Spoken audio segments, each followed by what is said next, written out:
Bayraktan gök bayrakka, ata vatan Doğu Türkistan'dan ana vatan Türkiye'ye selam olsun. Türkiye'deki bütün vatandaşlarımıza hem Cumhurbaşkanımız Sayın Recep Tayyip Erdoğan'a hem Millet İttifakı hem Cumhur İttifakı'na buradan 35 milyon Doğu Türkistan halkı adına sesleniyorum. Doğu Türkistan bildiğiniz gibi bizim ana vatanımız, sizlerin ata vatanınız. Bakın ben şimdi Afyon'duyum. Afyon'unki bana bu kalede Osmanlı zamanında Türkiye'nin düşmanları karşı savaştık mı? Savaştık. Gazi Mustafa Kemal Atatürk Cumhuriyetini kurarken Türkiye düşmanları karşı savaştı mı? Savaştı. Savaşmadan bir devlet özgür olmaz. Hani bu devletimiz milyonlarca şehitlerimizin kan bedeli geldi. Aynı şekilde Doğu Türkistan'ı özgürleştirmek için Doğu Türkistan'dan Çanakkale'de Türkiye'nin düşmanlarını bitirdik gibi Doğu Türkistan'daki zalim Çinlilerini yok etmek için atalarımız gibi Çanakkale'de savaştık gibi Doğu Türkistan özgürlük için savaşmamız lazım. Cumhur İttifakı'na ve Millet İttifakı'na sesleniyorum. Bu seçimde kazansınız. Cumhur İttifakı olarak Millet Parti'ye, Büyük Birlik Partisi hem AK Parti'ye Doğu Türkistan özgürlük için destek verecek misiniz? Hem Millet İttifakı'na sesleniyorum. Bu seçimde kazansınız. Doğu Türkistan'a Çin'e karşı savaşmamız için destek verecek misiniz? Bunun için Türkiye'de 180'e yakın Uygur Türkleri yaşıyor. Bunlar için belki 100 binlerce vatandaş olan var. Bu seçimde kime oy vereceğiz? Herkes şaşırdık. Belki Türkiye'deki vatandaşlarımız da şaşırdı.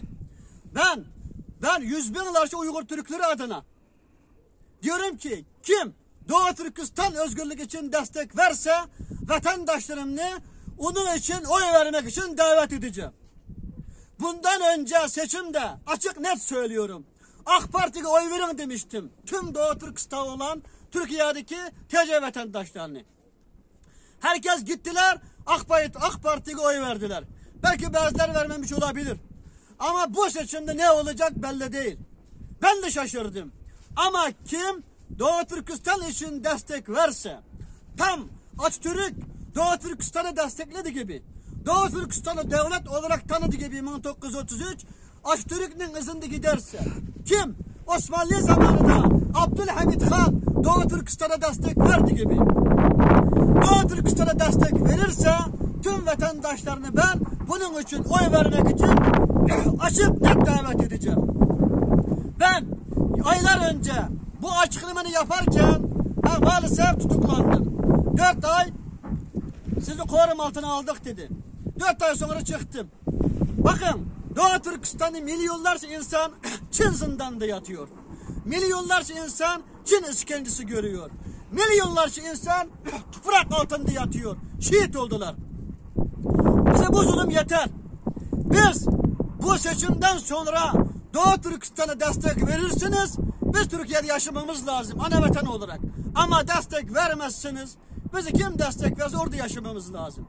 Seçimden önce Sayın Kılıçdaroğlu'dan hem Recep Tayyip Erdoğan'dan bu cevabını bekliyorum. İnşallah güzel cevaplar gelecek. Güveniyorum.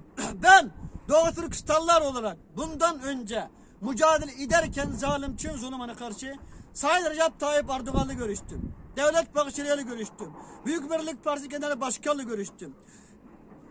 Sayın Kılıçdaroğlu'nu görüştüm. Meral Akşener, Davutoğlu herkes görüştüm. Meral Akşener, Davutoğlu herkes partiyi kurarken Doğu Türkistanlılar olarak ilk ben ziyaret ettim. Hem Recep Tayyip Erdoğan hem Devlet Bahçeli'ye herkes Doğu Türkistan için vermiş olduğu destekleri için teşekkür ettim. Ama bundan sonra Doğu Türkistan inanın çok berbat durumda. Çok kötü durumda. Deprem oldu dedik. Şimdi gündeme her şey bu depremle anlatıyor. Dünyanın her yerinde kendisi göre bir baş belaları var. Allah tüm dünyanı bu belalardan kurtarsın. Ama Doğu Türkistan gündemden kaldılar. Doğu Türkistan unutuldular. Unutmayın. Oradaki durum, orada her gün deprem var. Her gün zulüm var. Her gün işkence var. Her gün öyle bir kötü durumlar var ki Allah Doğu Türkistanlara yardım etsin. Senelerdir Doğu Türkistan'daki kimse anısı, babası, akrabasının sesini duyamıyor. Öldü mü, hayat mı bilmiyor. Kardeşlerim, Doğu Türkistan'a kesin sahip çıkmak lazım. Şu yüzden rica ediyorum. Bundan önce biz particilik yapmadık. Hiçbir partiye bağlı olmadık. Bundan sonra da öyle olacağız. Türkiye devletinin arkasında olacağız. Biz devletçiyiz, partici değiliz. Şu yüzden tüm siyasi partiler bir Müslüman olarak, bir Türk olarak, bir insan olarak Doğu Türkistan'a sahip çıkmak zorunda. Şu yüzden biz herkesle görüştük. Bundan sonra da görüşmekle devam edeceğiz. Ama seçimde kim Doğu Türkistan için destek vermek için söz verse tüm Doğu Türkistanlılar ona oy vereceğiz. İnşallah Türkiye devletimiz daha büyük devlet olur. Doğu Türkistan özgür olur. İnşallah atalarımız gibi tüm dünyaya biz hakim olacağız. Esselamu Aleyküm ve Rahmetullah.